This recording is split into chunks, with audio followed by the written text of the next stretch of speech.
Welcome to the New Retirement Podcast. Today we're going to be talking with Ashley Whillans, an assistant professor at Harvard Business School, about how to think about and value your scarcest resource, your time, and her new book, Time Smart. We're going to cover ideas around how to value time, how to reframe your view of time, and key events like retirement, and how to balance your time, money, and experience and possessions to achieve quote unquote optimal happiness. She was referred to us by one of our users, Matt Park, who's been following her research. And beyond being a Harvard Business School assistant professor and author, Ashley is also a former professional actor. So with that, Ashley, welcome to our show. It's great to have you join us. Yeah, thanks so much for having me. Acting is very useful in the HBS classroom, have to say. keep the students engaged. Exactly. Yeah, so before we get into your book, I just wanted to see if you could give us a couple minutes on your background and how you got from acting or went from acting to becoming a behavioral scientist, and kind of what drew you to social psychology and kind of that intersection of time, money, happiness, and your work in public policy. Yeah, so I was always really into acting. I grew up in the west coast of Canada, so we had a lot of film productions from LA come up to Vancouver. One of my neighbors got an agent, and I wanted to do everything she did. So I spent a lot of my childhood acting in B or C, probably D level films in Canada, and doing film and TV and toy commercials. And so when I was graduating high school, I thought, well, let's go for it. Let's pursue an acting career. I had a brief stint for one semester at a college near my house, but I was really not into it. So I quit college, did the whole server acting thing, and went to theater school at the Royal Academy of Dramatic Art in London, England. And it was there that I really developed a love of psychology. I mean, acting is one part performance and one part character study. And theater school really solidified for me that I was really happy to be the nerd in the library trying to figure out the motivations behind my characters. And I was a little bit less interested in blocking and like the performance element of acting, all of the auditioning. So I left theater school knowing that I wanted to go back to college, and immediately fell in love with psychology. I was particularly interested in early days from Dan Gilbert's book, Stumbling on Happiness. And what I really loved about that book is what we often predict what's going to make us happy. And some of the most interesting research in that book was being conducted at the University of British Columbia University, an hour away from where I was going to community college in the evenings while I was kind of working and paying off theater school. So I pursued a lab job at the University of British Columbia in a lab that studies money and happiness. So it became really a natural transition. My professor that I was working with, Elizabeth Dunn at the University of British Columbia, was doing a lot of research showing that people don't spend enough money on others, so that spending money on others, even $5 or $20, can have lasting impacts for our happiness, but we don't really guess it in advance, and we don't spend enough of our income to help others. And Liz and I decided, well, if people are not spending one resource that's so precious in our lives, money, in a way that promotes happiness, I'm sure that they're probably not optimizing the way they spend their time either. And we also became really interested in trying to understand the trade-offs that we make between time and money. So many of our decisions on a daily basis, our consumer decisions, our job decisions, our career trajectory decisions, like when to retire, involve trade-offs between time and money. And sometimes we're aware that we're making these trade-offs, and sometimes we're not. And as my research has indicated, these trade-offs have really lasting effects for happiness as well. So I really, yeah, go ahead. Oh, I was just going to say, I really became interested in psychology in theater school, and then became relentlessly interested in the small ways that we spend time and money on an everyday basis, what we get right, what we get wrong, and how we can optimize these daily decisions to really optimize the happiness we get out of our overall lives. Yeah, that's pretty interesting. I definitely want to, jump into some of these research insights you have. For the example you gave about, people not spending their money and following their time and helping other people. Did you figure out why that is? I mean, I've seen that in my life. Like, we'll go every couple of years to the food pantry and do some service work, and it's great. And you do it, and you work with a bunch of other people, packaging food and getting out the door. But then it's like, doesn't, you don't make it a regular habit. Yeah. So I think exactly along these lines, one of the biggest barriers it is that it's not a habit. So by the time that we have the financial resources or the flexibility in our schedules to make volunteering and charitable giving part of our everyday lives, we haven't really strengthened that muscle and we don't really know what to do, where to go, how to donate, how to spend our time. And so, even though many of us, myself included, have financial and temporal resources at our disposal, I'm busy, but my schedule is more or less under my control at this point in my career. I don't really know what to do with my time or money. So, I think it is really important to cultivate and develop these habits and to outsource some of this expertise to others that you trust, just like we would outsource some of our most disliked tasks to others as a path to greater happiness. I think we can also import that idea into our own lives around how we can optimize our time and money and turn to experts to tell us how we might be able to invest our financial and temporal resources to benefit the community in ways that we might not otherwise be doing. Yeah, it's interesting. I mean, I know we're going to get into kind of devices and all the competing things that are there to suck up any leftover time you have.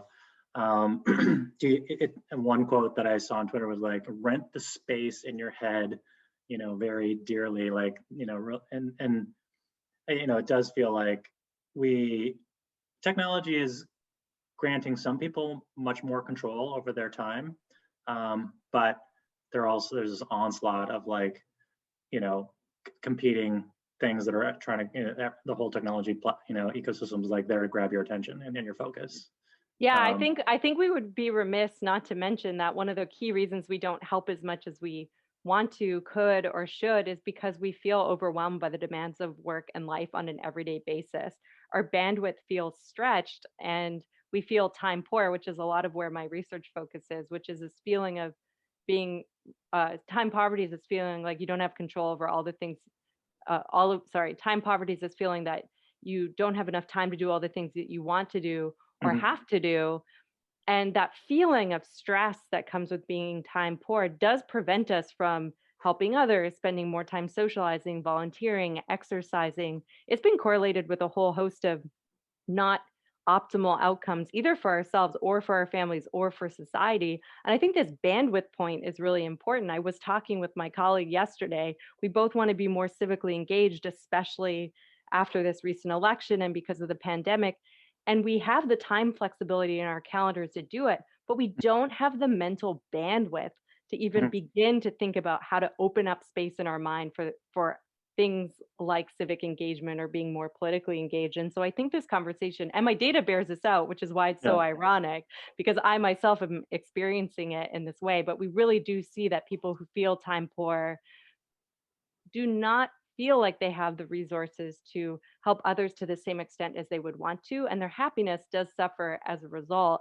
And technology is a major culprit of these feelings of time poverty. So what you Yeah. were alluding to is something in the organizational behavior literature that we call the autonomy paradox. So technology was supposed to free us from the office, but now we carry our offices in our back pocket wherever we go. Yeah. And this technology being constantly available, constantly demanding our attention creates this time stress, which Mhm. really disrupts our ability to focus on the present moment or to work on important but not necessarily urgent tasks. So we become hamsters on a wheel gravitating toward getting the next thing off of our to-do list instead of Mhm. making space in our lives to work on these more important but not necessarily urgent tasks that or goals that we have in our life. That totally resonates. Yeah, I think it's so hard for people to be uh, thoughtful and intentional about their money and also their time. I mean, what would you so as you look at, we're going to dive into kind of like all the details here, but when you think about your own work, what do you hope is like what do you see as your goal? It feels like you really have a strong sense for what you're why you're here and like what your goal is. Yeah, so I mean, we spend a lot of time thinking and planning for our financial futures, thinking about our career trajectory, and we spend a lot less time, energy, and attention focusing on how we want to spend time both within across days and across over the course of our lives. And what I really want my research to do in the world is to help people account for, track, be mindful of, and intentional with their time to the same extent to which they're being intentional and mindful with their money. So I do, I have my book talks about, like, my book basically presents all of these strategies and exercises. It's not just theoretical, even though I Mm. really could have at this point written 300 pages about all of these interesting findings related to time and money.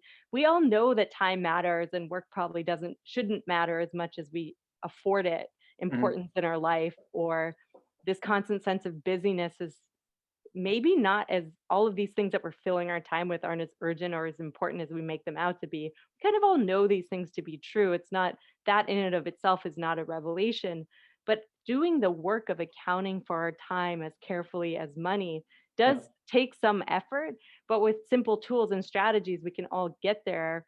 And so my Yeah. research is really about trying to help all of us, myself included. I just admitted I'm not the greatest at this either, Right. to live a more intentional and deliberate life and to be accounting for our time as Yeah. carefully, if not more carefully, than how we account for our finances.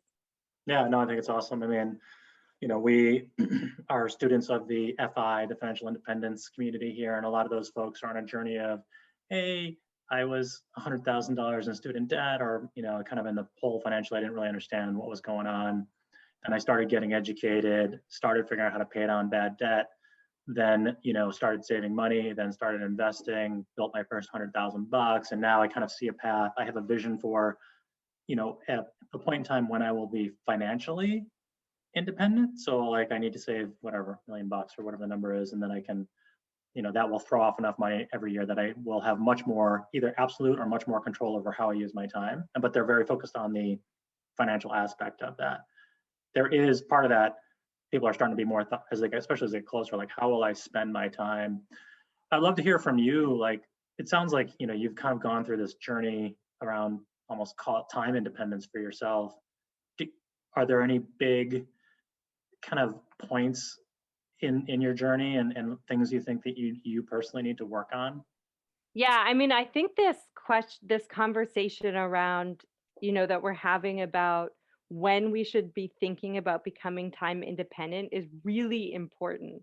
So I do hear from a lot of my MBAs, a lot of the executives I chat with saying, well, once I get this title, once I hit this number in the bank, then I can start focusing on what I would like to do with my time. But it's Mhm. not until I achieve this title or achieve this amount of money in the bank that I'm really going to take time seriously. And I want to point out that both for myself and for others, this logic is a bit faulty from a psychological perspective. So there's a lot of good research showing that as we start being more successful financially, we become even more focused on becoming more successful financially. Such that even when we hit that number, even when we hit the point in our mind that we thought we want more, our reference point shift. So this money begets a focus on money begets a focus on money that we see in the data explains why in large representative samples you actually see a slight dip in happiness and life satisfaction. So the amount of happiness people experience on an everyday basis and overall life satisfaction when you get to kind of the top 10% of income in society, because Mhm. people then stop and start comparing themselves to the people that have even more money More than money. they do Yeah. and even more financial freedom, more materialistic Mhm. outcomes than they do. And so Mhm. it's really important. And I think one message that I try to remind myself of, and that I'm a little bit guilty of myself, is to not do this if then thinking, but Yeah. really to start developing a focus on time, meaningful hobbies outside of work and financial pursuits early, much like what we were just having this conversation around. You have a lot of free time available, but don't know, or flexibility, but then you don't volunteer because you don't know what to do. Similarly, you want to be setting yourself up for success in the long term around time affluence, such that when you do become financially free, you also have cultivated over time a passion that's not related necessarily to work or employment, but exists independent outside of monetary compensation. My One of my colleagues, Jan Jakomovitz at HBS, has research showing that passion in of itself is also something you need to develop and cultivate over time. And so you can't just expect yourself to hit this reference point and one give up on on being financially successful. Probably if you put a lot of effort and mental energy and attention in your life to hitting a certain financial achievement, you'll Hmm. want to kind of challenge yourself to do even better, but Yeah. also that you're going to all of a sudden have a passion that you really want to pursue. I think Right. we need to be thinking about building in time for ourselves each day, across weeks, over months, to figure out what we like that isn't tied to financial compensation, and then actively start getting better and pursuing that hobby or interest now, as opposed to kind of doing this if then thinking and waiting until we hit a specific financial milestone. Yeah, I think that's a great insight. I mean, one thing that we were just talking about in our community was a lot of people have questions like what should I do with my time? How should I invest my time once I get to retirement or financial independence? And like they're worried about getting bored. And there was a write-up of someone who went through this, and they actually used COVID as like a petri dish. So like, okay, well, COVID's kind of like making me work remote. I can test kind of things about being like having much more control of my life. And they found some research that said like having 3.6 or more interests, passions versus like 1.9 was like the optimal. There's a threshold there. Yeah, so And you want a diverse portfolio of passion, just like investments. I mean, that rings true in my psychological research experience. Like in general, people have more interests, who have life outside of work, who have many hobbies. They are happier on average because it's just like an investment portfolio. If one part of your life, one relationship, one hobby is not going so well, you can focus your time and energy and attention elsewhere. that's true. That's cool. Yeah, I know I know we've all seen lots of research that shows like, hey, as you make more income, like your happiness goes up for a while, and then it kind of, I think it plateaus around 75,000, 100,000. Like after that, like your relative happiness doesn't increase that much. So your data on the fact that it could go down because as you start to make more money, you compare yourself to the people in front of you, and we all know, well, I don't, with the wealth inequality, there's this massively steepening curve as you get more and more money. It's like, hey, if you have $1 million, well, the next level of people have 10 million, and for the people who have 10, and this is an extreme example, the next level have 100. It becomes next to impossible to kind of keep up with that. I do think a lot of folks that are pursuing financial independence, they have an idea, a much stronger concept in their head about like, this is what I need to be financially independent, and if I get there, I'm done. And then and I have a plan for doing something with my time and energy um, after I hit that number, which sounds like is the right approach given your research. Yeah, absolutely. I think having a clear plan, it'll also motivate you to disengage with the financial goal. But in Yeah. the absence of having these strong goals for other areas of your life, that's when you're going to get this heightened focus on materialism and making more money because you haven't really set yourself up for success in other areas of your life. So exactly, I think having this clear plan of how you want to allocate your time and your money once you've hit your Mhm. financial threshold is really important. That's awesome. So I want to get to your book, but before that, you talk a lot about happiness, and happiness is an interesting concept for me. It's like, so I first was going to ask you how you define it, but I also like to ask you how you measure it. Um, you know, because I mean, I've done a lot of reading about happiness, and it feels like happiness is a very ephemeral thing. There's like satisfaction and fulfillment, right?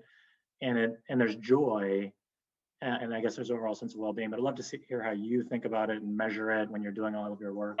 I measure happiness as really the composite of two key components of what it means to live a good life or feel satisfaction on an everyday basis.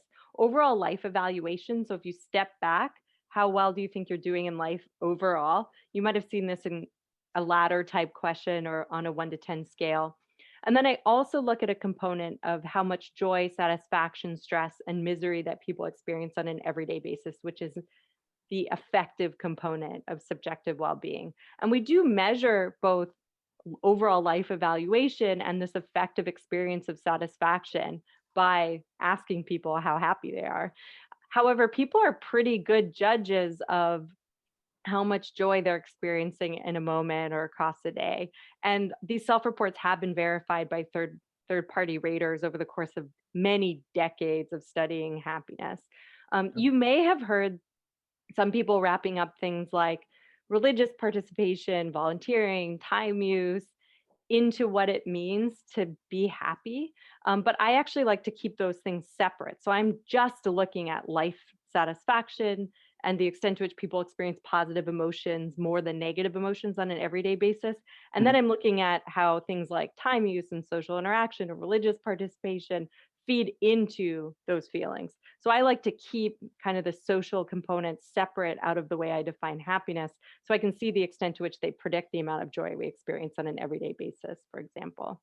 That's interesting. Are there any good, do you see, is it useful for people to try and track their happiness like they would do a fitness tracker or their sense of well-being and other tools that people can use, kind of like, hey, this is how I'm doing, and and Yeah, see if it's moving up and down? even one of my colleagues, George Ward, and his team at MIT have used feeling thermometers, asked employees to rate which happy face was most indicative of their experience, a frowny face or a Yeah. smiley face. And they did that week over week and looked at kind of weekly and over the year sales performance and Hmm. found that workers who had more positive emotional experiences on a week to week basis sold more and were more likely to get promoted.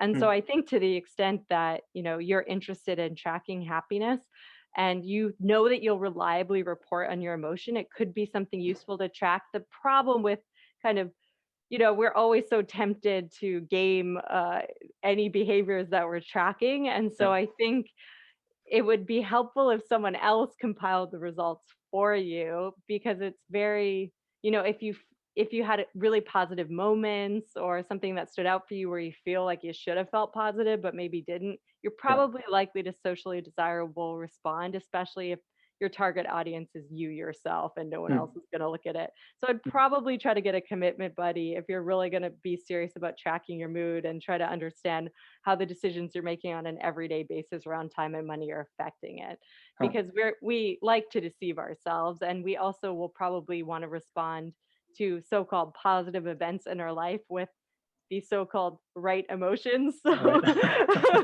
So we probably need a researcher or a friend to hold us accountable to being honest if we're serious about tracking it over time. Yeah, my life experiences is that people are very bad at recognizing, especially bad moods in themselves. They're like, "Oh, I'm fine," but Yeah, exactly. I'm fine. You're not fine. It's like, um, yeah, maybe there'll be some third party, like, objective way to kind of get a sense I'm of pretty the sure mood. there's like mood apps out there. I don't have one that comes to mind, but I'm pretty sure if you did a quick search on your favorite app store, you'd be able to find something out there. Yeah. All right, that's pretty cool. So let's move on to your book, Time Smart. Can you, give us a little bit about why you wrote it and kind of who it's for? Um, you know, Yeah, we've been talking around this topic for basically the entire conversation up to this point. So now we can give it a bit of a framework. So, as we already mentioned, 80% of working adults all around the world feel time poor. So, they feel that since they have too many things to do, not enough time in the day to do it. And mhm, we often lack the language for talking about time poverty and time stress. And so, my book kind of walks us through what are the time traps that make us time poor, both that are individually imposed, like the technology trap that we were talking about earlier in this conversation, but also organizational factors like our workplaces use hours and quickness of response as a proxy for commitment. Obviously, that's a problem, going to make us mhm, at least appear to be working at all hours. And then it also provides simple strategies that we can all take in our everyday life to have more and better time. And then the last chapter does zoom out and say, hey, like again, this isn't just an individual problem. Our societies are making us time poor, our organizations are making us time poor. Let's all work together to solve this pressing problem in society. So my yeah, book really walks through, as I mentioned, these time traps and then talks about three simple strategies that we can all use to have more and better time in our everyday life: finding time, funding time, and mhm, reframing time. got it. Um, yeah, so would love to hear more about like kind of what you do to kind of find it, and fund it and so forth. Yeah, so finding time is something that we talked a little bit about already. So the first step is doing a time audit. How do you spend time on an average workday? Not a weekend when you have a lot of discretionary time at your disposal, but Mhm, during a weekday when you're more likely to feel pressed and pulled in many directions. do a time audit. Think to yourself, what did you do in the morning, in the afternoon, and in the evening? And what were the major activities that you spent your time doing, and how positive did you feel during those activities? So I actually, in very HBS fashion, get people to plot their time use activities on a 2 by 2 grid of Yeah. how pleasant and unpleasant the activity is, and how purposeful or purposeless the activity is. Because Mm-hmm. sometimes activities that are unpleasant in the moment give us a lot of overall life satisfaction, Yeah. like taking care of our kids sometimes might feel unpleasant, but it's part Yeah. of our overall goal in life, and it's what makes life wonderful overall. So we don't want Yeah. to minimize those kinds of interactions. And even working out, like working toward a fitness goal in the moment, can feel pretty awful. So Yeah. your pleasantness might be zero, but your purpose is really high. So again, Yeah. it's not necessarily a bad thing. And that's why it's important to differentiate how pleasant the experience feels in the moment versus how much meaning you're getting out of it. It's a Mm. really important Yeah. differentiation. And then you want to think about all of the activities that are unpleasant and purposeless: paperwork, filing, budgeting, household, chores, whatever that is for you. And then you want to look at all of these activities over the course of an average day and think about maximizing the positive, so the pleasant and meaningful activities, and minimizing the negative, Yeah. unpleasant, unimportant. Seems really Yeah. straightforward, but I think it's a really good thing to do from a time hygiene perspective, just to see how are you spending your time? Is it meaningful or not? And then Yeah. one thing you can do as well that I also recommend is to compare that set of activities to how ideally you want to be spending your time and your life. Yeah. So, not only mapping out what you're doing, but how much of a discrepancy there is between an average day and your ideal day. That will Mhm. also give you some ideas of what kind of activities you want to add, and to think a little bit about what gets in the way from you having more time to spend in these more meaningful pursuits. That's awesome. And then you talked about funding it. So like basically hiring people to do things that you hate to do or find purposeless and and Yeah, unpleasant. exactly. So that like that bottom quadrant of unpleasant, purposeless, Yeah. it can you outsource it? Can you delegate it? So one thing also from in a work context, sometimes we're tasked with activities that maybe to us feel unpleasant or stressful, but to someone else they might seem like an opportunity. Hmm. Sometimes I get invited to work on papers and I'm like, maybe I will. And Yeah. then when it actually push comes to shove, that's kind of stressful and somewhat unpleasant. It's not how I would ideally be spending my paper writing time. So in that case, I should just delegate that task to someone else, a grad student who might find that actually a really exciting and meaningful activity. So, Yeah. outsourcing and funding time, although usually referred to in the context of my research as giving up money to save yourself time in the home, you can Hmm. also think about this in the workplace context, hiring someone to be your administrative assistant, for example. But even beyond that, think about delegating tasks to others that might be an opportunity for them and a slog for you. Got it. Got it. Makes sense. And sorry, you mentioned a third bucket, and I spaced on what that was. Reframing time. Okay. So Okay. there are a lot of activities that are unpleasant that we still find ourselves doing. We can't outsource everything. Actually, I have data suggesting you shouldn't outsource everything. So there's actually a quadratic relationship between outsourcing and happiness. For people who don't do it at all and who do it all the time, this is Hmm. associated with less happiness. So there's kind of this sweet spot. You don't want to undermine your perceived control over your time by outsourcing everything and feeling like nothing is under your own control, or you're spending all of your time managing the Yeah. people that you've outsourced your work to. So Yeah. that does seem to come at a cost to happiness. But reframing time is for all of those activities and experiences in life that you could either use some more of a boost of satisfaction from, like the average everyday weekend, Hmm. or work tasks that you simply can't get out of. So, Yeah. from a work perspective, you can just remind yourself of how your task is helping your colleagues get work done, do a little bit of mental gymnastics around reframing. And then from a leisure perspective, my colleagues Hmm. have some great work showing that you can get more satisfaction out of your weekend if you treat your average everyday weekend like a vacation, Hmm. because you're less likely to think about the opportunity cost of your time. You're less worried about trying to get work done during your weekend, and you're less attentive to your technology. That's awesome. Um, so actually, I want to shift back a little bit on back to how the time and the happiness hangs together. And like you have this concept of like happiness dollars. Oh yeah, what are those and how do they work? Yeah, so you were asking me like what's happiness? Like kind of implicitly, why does it matter? Why should I care about it? And your question is very much aligned with and how do I value it? How do I Yeah, quantify it? Your questions are very much aligned with the questions I get from students, especially teaching at a business school. Can you, sorry, like what is happiness again? Can yeah, you just like put it into a metric that I like understand can actually grasp? So I did that. I created this metric called happiness dollars, which is the income equivalent of the happiness that you would get for making a time related choice. So let me yeah, unpack that a little bit. We know in the empirical literature that in the US, on average, about 5 years ago, probably have to update my stats now given the COVID economic recession, et cetera. But so take this with a grain of salt. But on average, a $10,000 raise produces a half a point increase on that 10-point life satisfaction scale I was telling you about.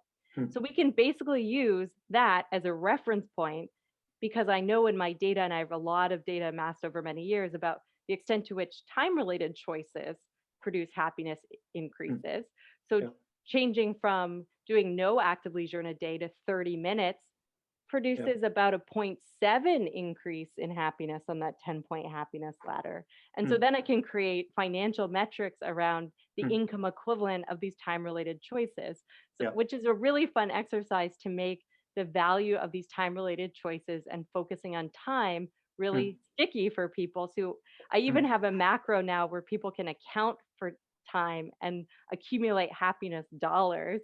hmm, So, very concretely, a few statistics just shifting your mindset from focusing on money hmm, as opposed to focusing on time. So, going from being more money being your top priority to being time more your top priority without hmm, changing any of your behaviors yeah, produces the income equivalent of making $4,400 more of household income per year.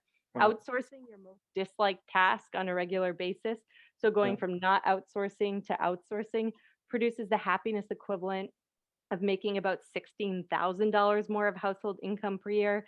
And then on net, it's about $12,000 of household income per year when you subtract out the amount of money you have to spend to hire a house cleaner, for huh, example. So you wow, can see that if you start making deliberate choices in your everyday life to focus on time, have more leisure, have more hmm, social interaction, that the happiness dollars or the bang for your happiness buck, if you will, yeah, really start to accumulate across time. And you can see that money is not the only path to happiness. There's so many things that are under our control, that so many behaviors on a daily basis that we can do yeah, consistently that can have really lasting effects on our happiness to the same extent, if not more, than chasing more money. that's awesome. Yeah, I think a couple stories. So like in our life, when my wife and I were having our first kid, we're like, okay, we're living in San Francisco. We're like, okay, well, if we get childcare, one of us has to make $100,000 a year just to pay for childcare. And we're like, okay, I think, and a lot of couples go through this. We're like, all right, well, let's stop working. Let's have one of us stop working and provide the in-house childcare. And we made that decision. And in retrospect, I think it was a great decision. It worked out fantastically. Um, and another one of our coworkers recently moved from Las Vegas to Utah, and they're like, okay, there were some external drivers, but they were like thinking really broadly. I think especially in the age of COVID here, where I can, we're already remote, but many more people are remote, and many people are now, especially younger people, are moving, making dramatic, um, you know, physical location changes for lower cost of living. And I think people are like really doing what you're doing. They're not doing this scientifically, but kind of pulling back and saying, hey, what are the real trade-offs here? I can bring down my costs, and that might free up one spouse from having to work or one partner from having to work, something like that. And what does that look like? And how do we roughly think we'll feel? Are there any great tools out there to like, because I can totally see, I mean, this is what we're doing. We do this from a financial perspective. It's like, how do you optimize, your finances to get to financial independence quicker? And how do we kind of help automate you getting there? But, I could totally see folding in the time side of this and being like, and by the way, do you have a house cleaner? Where are you on the money curve? And, here's some simple time things that you could fold in. Like, we all talk about working out and being healthy and stuff like that, but really, I love the idea of being very specific. You seriously consider this, seriously consider that. Is there anything like that that you're that you're doing either with tooling or with, the studies you're doing? Yeah, so definitely on my website, you'll be able to check out some of my toolkits. And we are publishing a tool Yeah. for becoming more time affluent and how to structure minor consumer purchases and major life decisions to while keeping time in mind and these time Hmm. and money trade-offs in mind. And that should be available via Harvard Business Publishing, I think within a couple of weeks. Okay. And it's exactly to do this. It's really comprehensive. I think, every chapter will be a little bit more relevant depending on what kind of decisions you're making. Are you making those more major life decisions? Are you thinking about making more minor decisions around the margins? But I do think that, again, these planning worksheets and tools are so helpful for us actually following through on some of these time smart decisions. And my research really suggests that making decisions with time in mind and these time and money trade-offs in mind can, as you're saying in your own personal experience, significantly improve happiness over the course of years. So it can Yeah. have really huge payoffs for well-being and reduce stress across time as well, and especially in the context of relationship satisfaction, because you're reducing household stress by optimizing kind of time and money decisions at a joint level as well. Yeah. Do you see interesting data coming out because of the pandemic, because people are now reframing their lives? Yeah, so I think the points that you were hearing totally resonate with the data that I'm observing. So we've been conducting a lot of data. I mean, as a time use and happiness researcher, this is, it's an interesting forced experiment that no one would have ever signed up for. And it's accelerated a lot of digitization. It's accelerated a lot of work from home trends. And Yeah. being a time nerd, I can study all of it and run surveys and see what we can learn from this moment. And I really am seeing this dramatic shift in interest in flexible work and this prioritization of time. So, in two large data sets, we've been collecting data on remote workers in 80 countries since March in collaboration with the Center for Advanced Hindsight at Duke University. And we see pretty reliable evidence that no matter where people live or who they are, their personality, their background, their gender, their professions, that people are spending more time with friends and family and report wanting to spend even more time with friends and family going forward. They had some flexible work. A lot of the workers that we're surveying are knowledge workers. They want Mhm. even more flexible work options going forward. And Yeah. then in a longitudinal cohort of college students that we've been tracking, we see that students exactly are focused more on meaning and Mhm. purpose out of their careers than necessarily pursuing finances right away. So I Yeah. think this moment, to the extent that students in our sample weren't directly impacted by the negative financial implications of this current moment, so they hadn't lost a job or their parents hadn't lost a job, as long as Mhm. that wasn't true, we see that students are really reflecting on the importance of time, the limited nature of life, the uncertainty of the world, and are really going after things they're intrinsically motivated by, not necessarily that is going to bring them the most money the fastest. Yeah, that's awesome. I mean, I definitely see that with. I have a college age son who's, you know, and I see engage with him and his friends, and definitely I think there's much more, and also younger workers on our team. It's like I think they're a lot more thoughtful about like, what am I doing? Why am I doing it? Is this meaningful to me? And a lot of the stuff that you're describing, it feels like there is the right level of income. Schedule control is something that has come up in peer groups and friend groups. It's like, some people used to have it, but now many more people have it because they're all remote. And you're seeing all these tech companies that are basically Twitter, yeah, Apple, everybody. They're like, you can be remote for a long time or forever. Like Twitter said, you don't have to come back to the office. Um, I think Microsoft went 50-50 or something like that, but it's huge groups of people now. It's going to dramatically change what our work socialization is like, how that looks. And then, yeah, the family social connections things is interesting. It feels like you're saying there's more. It feels like there's less opportunity because there's, more restrictions on like who you should engage with. But you're saying people are actually talking with more people or, Yeah, well, so within their immediate household, and I also think that that social time's a bit of a double-edged sword, right? So you're also getting a huge amount of distractibility. So remote workers are feeling distracted and unproductive. And my colleagues have research showing that we are, in fact, in more meetings because every conversation now has to be a Zoom call. You can't just run into someone in the hallway. Mm, And so there are ways in which work from home is not optimized. Obviously, with childcare being an issue for so many people worldwide because of the pandemic, you are both taking care of your kids and educating them and trying to do your full time job. So I yeah, think there's definitely a lot of non-optimal time arrangements going on at the moment. But in general, I think this has tripped a general sense of wanting more control of our schedules, less business travel, more flexibility in our work options. I don't think any of us that, including myself, have been stuck on Zoom for everything for the last 8 months are mhm, like, I never want to go back to the office. Like, I'm like, oh my goodness, like I can't wait to have like 1 or 2 office days a week, yeah, because I'm really just wanting to free myself of the Zoom prison that is my guest bedroom in my house. But I think the extent to which that feeling dissipates, I definitely don't think 5 days a week in the office is going to become a norm. I think it might be a 3-2-2 shifted schedule. I think there's going to be a lot of pressure on organizations to innovate related to flexibility and remote work indefinitely, as you're saying, going yeah. forward. It's going to be pretty interesting.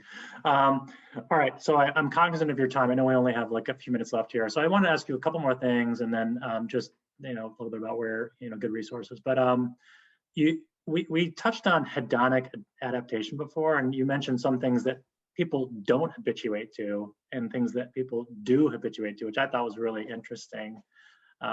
I'd love to kind of get your color commentary on that. Yeah, so hedonic adaptation is the idea that when we have an experience, the next time we have it, it's less exciting. So you go to this amazing restaurant, and the first time you go, it's mind blowing. It feels like the best thing you've ever done, and then you go again, and it was okay. So that's the Yeah, feeling of like hedonic adaptation, and it's more likely to happen actually in the context of material consumption. So you buy a nice car and it feels amazing and you drive in it for like a week and then you're kind of over it and it's just a yeah, car and it's just getting you to point A from to point B and you're not thinking about it anymore to the same extent. There's some nuances, but that's the basic idea. However, what's really interesting in these is these active leisure activities that we've been talking a lot about in this conversation: volunteering, socializing, participation in clubs and groups and hobbies. You don't habituate to that to the same extent, in part because it has this social component woven through, and other people are inherently interesting and dynamic. And so you don't actually adapt as much to these active social experiences as you do to buying new yeah, stuff, buying, renovating your house. So I think in terms of a time money allocation, this is why it's important to put enough time in your calendar to invest in social activities or activities that have a higher purpose like sports, but that also have this social component. And maybe this is something we're all lacking right now. I realize as I'm saying this example that I haven't gone outside and done sports in a very long time, but these kind of experiences that have a higher order goal and a social component, you mhm, almost don't habituate to. You get kind of the same satisfaction each week, week over week for presumably years in some of the data that we've seen. And yeah, again, I think it's because of the variability, the social component. It feels inherently good every time you right. do it. So activities with people, good, and you don't get bored of them, and stuff you get sick of. You mentioned travel as something that people do habituate to, which I thought was kind of interesting. Love to hear Yeah, your so take on I that. mean, I guess it's really about the variability of experiences. So if you travel to a lot of different places, maybe you're not going to be as sick of it over time, but you can habituate to experiences as well. Again, in the restaurant example, you sort of even five-star dining gets sort of sick of over time. But again, these social experiences that are variable don't seem to have that same hedonic adaptation. Got it. Okay, so any kind of top tips for folks that they should think about in their own lives, like how they can do better and just be smart about their time, be a little bit happier. Um, Yeah, I mean, I would think that, often when we think about this topic, we think about needing to have a lot of time, hit that reference point, hit that goal, have our finances figured out, and then focus on the rest of our lives. And again, to this conversation, I would say challenge yourself to be more time smart tomorrow in 30 minutes. What is one way that you can spend your next 30 minutes, 1 hour in a different way. Because that's, if you can kind of be more deliberate about how you spend time that often goes missing that you would have just spent on social media, this is really a key unlock. So for me, people sort of ask me, what have you done now that you've written this book? And I say, I actually disrupted my habit around getting up, rolling out of bed, going to the computer. Mhm. Now I get up, roll out of bed, and do not let myself get on the computer, even though I really want to, because Mhm. this puts me in a whole different mindset for the rest of the day. I'm more Mhm. attentive to paying attention to things outside of work. So I'll force myself to read or go for a run, go to the gym in my Mhm. apartment building, whatever it is, but it Mhm. can't be work. So Yeah. I would just find that unlock for you and try to think about, where does time go missing, even in small increments. We don't often pay attention to half an hour that kind of goes missing in our inbox every day. But Yeah. that's exactly the kind of behavior we should start paying attention to and substitute with more meaningful, social, Yeah. rewarding activities. One thing that we didn't cover that I do think is important to mention is we have a little bit of research suggesting, related to retirement, showing that people who retire in response to financial incentives like social security benefits, who Mhm. weren't very satisfied with their jobs, actually drive a great deal of meaning and satisfaction after retirement. And so I Mhm. think these findings speak to a broader theme that we were talking about, is if you can, and even if you think you're not quite where you need to be, but you're in an okay place and you're really not having a lot of meaningful and purposeful activities, you might want to think about making a Yeah. major life decision earlier than you were considering, Yeah. because your happiness and satisfaction is likely to pay off more from how you spend your time than Mhm. whether you have quite enough money in the bank or you've reached that financial goal perfectly. Yeah. Our data suggests that you can get a lot of meaning and satisfaction from changing careers or uh, working less if your job is not bringing you a lot of Right. satisfaction, and is instead kind of one of those stressful, unpleasant activities that you're spending a lot of time doing. Yeah, we get a lot of users that or folks that are kind of like, well, it's a one more year syndrome. I feel like I'm good, but I'm not quite sure. If I work another year, I can, sock away this much more money and my money grows a little bit longer. But then when you talk to people who do retire, they're like, oh, I wish I had done it earlier. We hear that a lot. And it wasn't quite so bad as I thought. I think especially if you reframe it like, hey, if I had to, I could go back and consult or I could do something part-time. I mean, I think that's another way. A lot of folks, they think about, well, I've been making $150,000 a year. It's going to go from that to zero. Well, it could go to zero, but then if you went back and you made 30,000 a year consulting or something, and you're getting Social Security and you're being prudent with your drawdowns, like it can all work out fine, and your cost might go down as well, and all that other stuff. So, but it's cool that you have that data. I'd love to look at that data, and this is the kind of thing we actually want to put in the tools. Like, hey, okay, doing this might lead to your, increased satisfaction over here. So that's cool. All right. Well, I think we've covered a lot of great stuff. This is good. We'll definitely link to your book, Time Smart, and also your site. And if you send us those tools that you're using, we'll add that stuff to the notes. Any final thoughts about like resources or people that you think are doing good stuff in this space? Yeah, so from a practitioner perspective, I really like Laura Vanderkamp. She writes a lot on this space. Dan Pink also talks a lot about the importance of intrinsic motivation in the workplace. I think Mm-hmm. trying to import some of these ideas into how to make work better. So both of those are really thought leaders in this space that I look to when thinking about bridging some of my academic research into more practitioner audiences. I definitely look to both of them because they're actually practitioners or industry folks as opposed to academics, and so I think we have a lot to learn from talking with each other. I'm usually heads down in a regression table, and they've been talking Yeah. to more people out in the real world than I have. So they're definitely people to read and look into. Okay, awesome. We'll look for that. Okay, well, good. All right, I'm going to wrap it up here. So thanks, Ashley, for being on our show, and thanks, Dr. Robeson, for being our sound engineer. Anyone listening, thanks for listening. Hopefully you found this useful. Our goal at NeuroRetirement is to help anyone plan and manage their retirement and financial life so that they can make the most of their money and time, the purpose of this talk. And we will point you to Ashley's research and also have a link to her book, Time Smart. And if you want to discuss this more, jump on our Facebook group or follow us on Twitter at NeuroRetirement. And then finally, we're trying to build an audience for this podcast, or increase the audience. So any feedback and comments and recommendations or ratings are super helpful. And with that, thanks and have a great day. Yeah, thanks so much.